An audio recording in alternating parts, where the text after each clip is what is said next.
Hello my friends, and welcome to part 7 of my truly Victorian corset making tutorial. In this part I'm going to go over corset flossing, how to lace up your corset, and finally I'm going to try it on because it will be all done. And I'll give you a bit of a review of this pattern in general and how I feel this corset turned out and what I may have done to make it better. So in this video, I'm going to be showing you how to floss a corset. Now, there really aren't very many video tutorials out there. I think I may have only seen one actually. So hopefully I do this process justice. But there are plenty of written tutorials. There are actually a few good resources for flossing patterns, and even some charts that you can look at to help you embroider. So I'm not going to go into that too much, but I will link below the charts that I'm using and the websites that I've seen.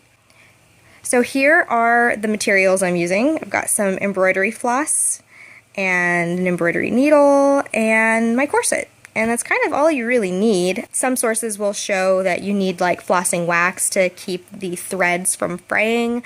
I haven't really had that problem, so I'm not really going to be investing in that yet. Also, a thimble could come in handy too.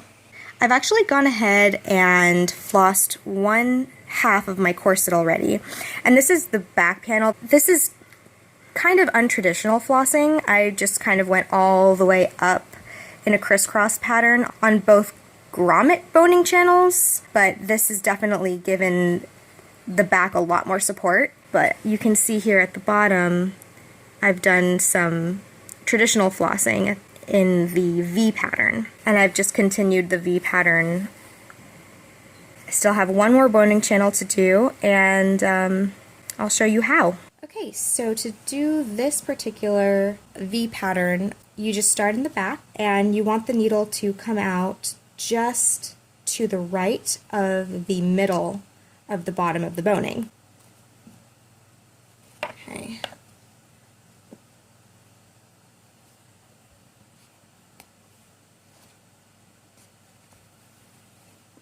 Then you cross it up to about there, or actually, well, you know what, this is totally up to you how dramatic of a V that you want. I want mine to be just a little bit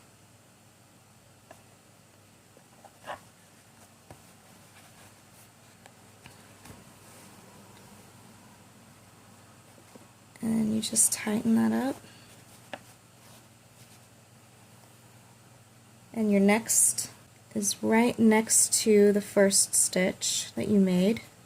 Now you want this to be pretty close to the first stitch.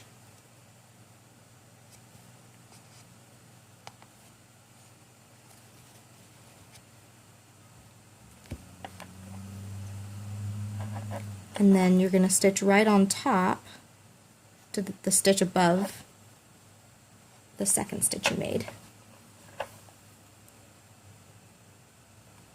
And you do that one more time.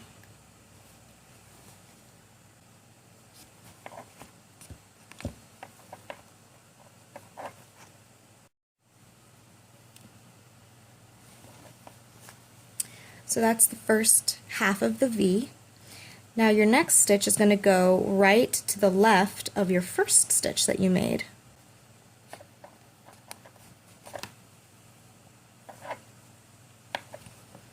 And you want to line up your next stitch to the same level of the lowest V stitch that you made. Now, it's important to note that none of these words that I'm saying are actual terms. I'm just kind of making it up as the way that I think about it. But you know what? Visual terms. That's important. So anyways, you just repeat this process the same as the first 3 diagonal stitches. And there you go. That's corset flossing in a nutshell. And when you're done, all you do is fasten off by doing a couple knotting stitches. There we go.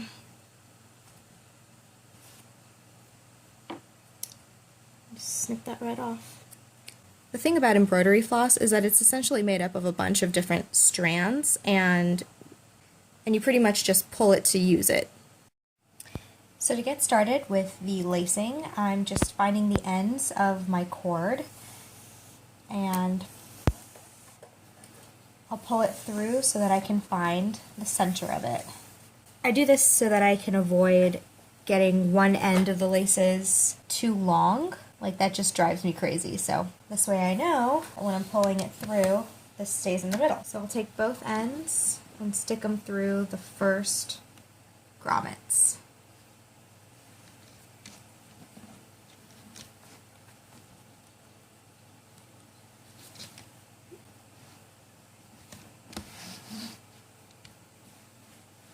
Then next I'm just gonna go from right to left and insert through the bottom, crisscrossing as I go down.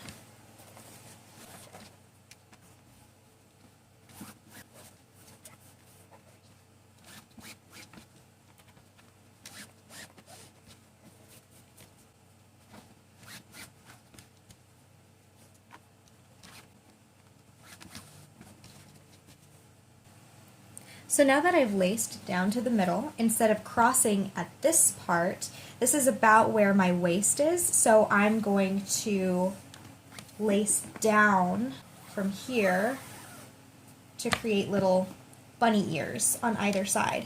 And this is where I'm going to be tightening from. And from here, I continue lacing down, crisscrossing.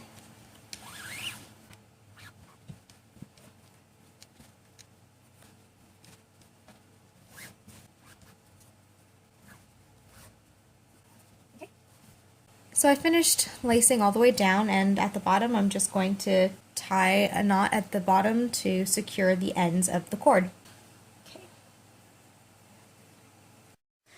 Okay, so that's the corset laced up, my little bunny ears in the middle. I'm just going to be loosening the laces up a little bit now so I can try it on and we'll see how it looks. Alright, so what I'm wearing is the chemise from Truly Victorian's TV 102 pattern. I'm still not done with it yet. I'm still going to be adding lace and frills and what have you, but this is probably the best kind of base to use with the corset that I made. So here is the corset, and so what I'm just going to have to do is wiggle it so that it's at its widest setting in the back and try to get it as even as possible. So before I put the corset on, I want to do my waist measurement, my natural waist measurement. So that's 26 inches. Okay, so now I've got my corset on, but it's completely not tightened yet at all. So this is kind of where I'll be tightening from. But to begin, I'm going to start at the top, 2 grommets down. I'm just going to lace.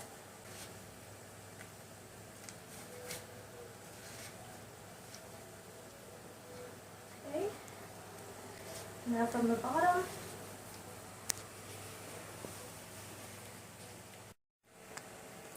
Alright, so now that the corset is on and laced up, you can see there's kind of a dramatic difference. So let's see how much waist reduction this gave me.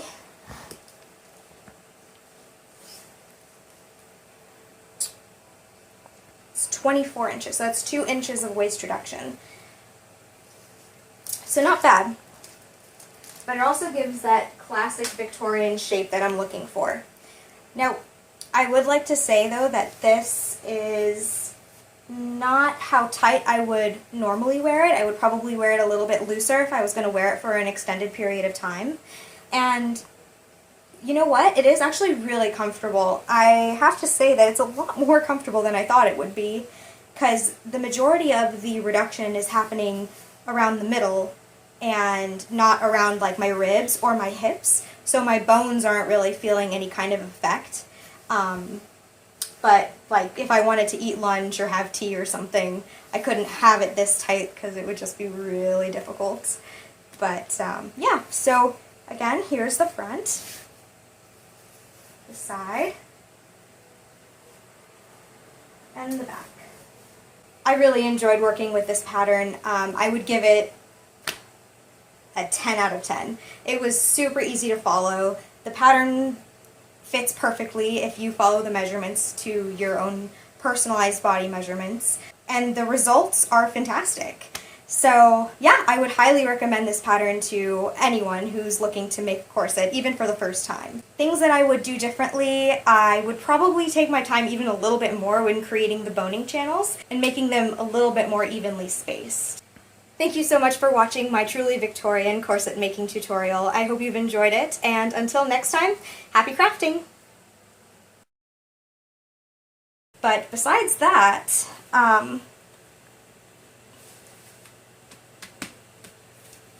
hope you've enjoyed the 7-part. I don't